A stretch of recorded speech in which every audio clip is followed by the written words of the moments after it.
Oke teman-teman, kembali lagi di channel saya MMJ20.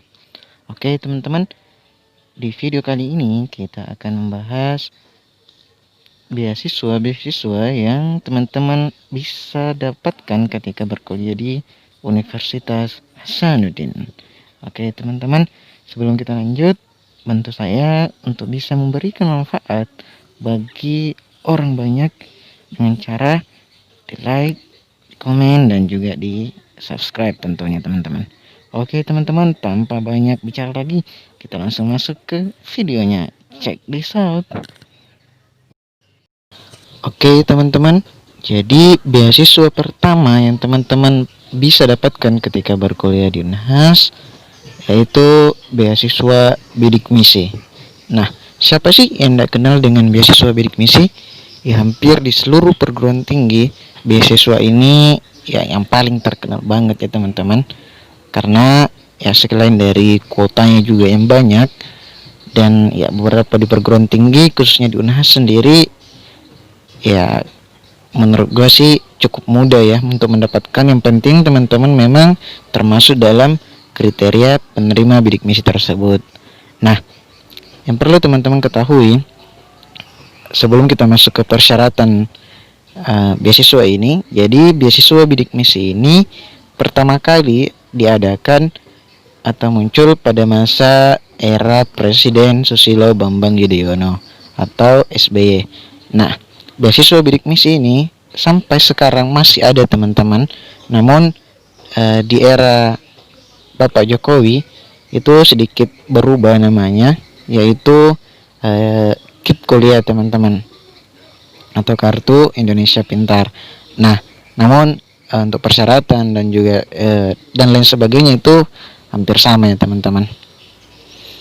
Nah, sekarang kita masuk ke apa saja sih persyaratannya untuk bisa mendapatkan beasiswa bidik misi ini. Nah, yang pertama, teman-teman berasal dari keluarga yang kurang mampu. Nah, jadi memang teman-teman untuk beasiswa bidik misi ini diperuntukkan untuk ya teman-teman yang memiliki keterbatasan ekonomi, namun di lain sisi teman-teman mau untuk berkuliah dan memiliki prestasi yang baik. Nah, dari sini bagaimana kita bisa membuktikan bahwa kita berasal dari keluarga yang kurang mampu? Nah, teman-teman cukup dengan membuat surat keterangan tidak mampu dari desa maupun lurah teman-teman. Nah, juga yang perlu teman-teman ketahui, ya jumlah kalkulasi dari penghasilan kedua orang tua teman-teman itu tidak lebih dari 700.000. Nah, tapi saya punya tips di sini teman-teman.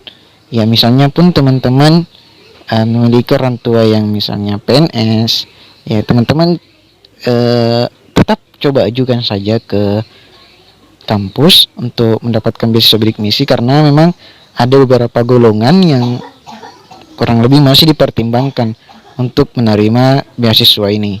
Selain juga itu, jumlah saudara dan lain sebagainya itu juga masih bisa menjadi pertimbangan untuk teman-teman bisa mendapatkan beasiswa bidik misi. Nah, satu lagi teman-teman, jika misalnya teman-teman dari keluarga yang misalnya orang tuanya bercerai atau mungkin ayahnya meninggal, nah ini sebenarnya sangat besar sekali peluangnya teman-teman, karena pernah saya mengikuti langsung dari Dikti dan juga dari yang mengelola bidik misi ini, bahwasanya ya karpet merah dalam tanda kutip bagi teman-teman yang misalnya orang tuanya sudah tidak ada lagi.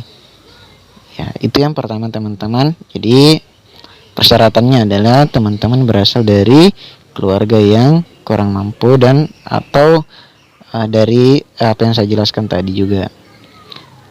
Nah, yang kedua, persyaratannya adalah teman-teman memiliki prestasi yang baik. Nah, di sini teman-teman, bidik misi ini ya seperti yang saya sampaikan tadi, bahwa memang sangat diperuntukkan bagi teman-teman yang memiliki prestasi yang baik namun memiliki keterbatasan dari segi ekonomi. Nah, baik di sini teman-teman ya tidak mesti terlalu pintar maupun ya mungkin nilainya kurang bagus, ya setengah-tengah aja teman-teman. Nah, di situ teman-teman bisa belajar untuk bisa menjadi lebih baik lagi. Nah, itu yang persyaratan yang kedua, teman-teman. Nah, tentunya nanti ini akan terus dikontrol, teman-teman, mengenai prestasi yang baik. Misalnya dari nilai IPK teman-teman yang tidak boleh turun, harus tidak boleh di bawah dari 2,7. Ya, sebenarnya sangat bisa sekali ya, teman-teman. Nah, karena misalnya 2 kali turun dari 2,7, ya otomatis beasiswa bidik misi teman-teman ya harus dicabut. Nah, itu yang persyaratan kedua, teman-teman. Ya, nah kemudian yang persyaratan ketiga yang menjadi persyaratan ketika teman-teman ingin mendaftar menjadi salah satu penerima beasiswa bidik misi, yaitu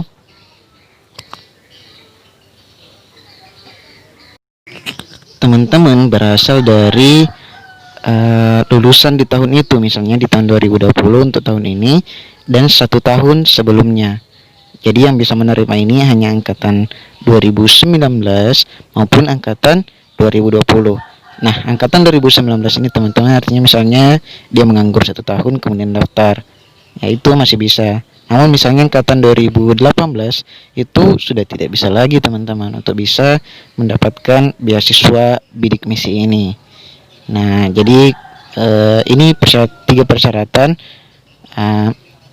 yang teman-teman harus penuhi untuk bisa mendaftar sebagai penerima beasiswa bidik misi. Nah, ditambah lagi satu, teman-teman, ya, untuk beberapa universitas khususnya di UNAS sendiri, bidik misi itu nantinya bisa diurus ketika teman-teman sudah melewati PMB atau penerimaan mahasiswa baru. Jadi itu 4 syarat yang wajib teman-teman lalui untuk bisa setidaknya mendaftar menjadi calon penerima beasiswa bidik misi.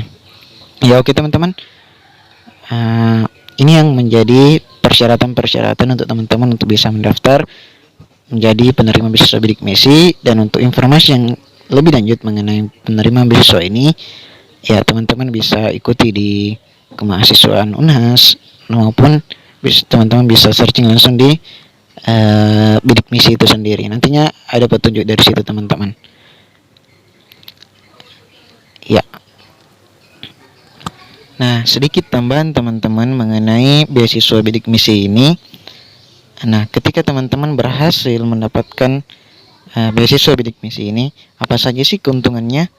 Ya, yang pertama, teman-teman tentunya akan mendapatkan uang setiap semesternya, yaitu sekitar 4.200.000.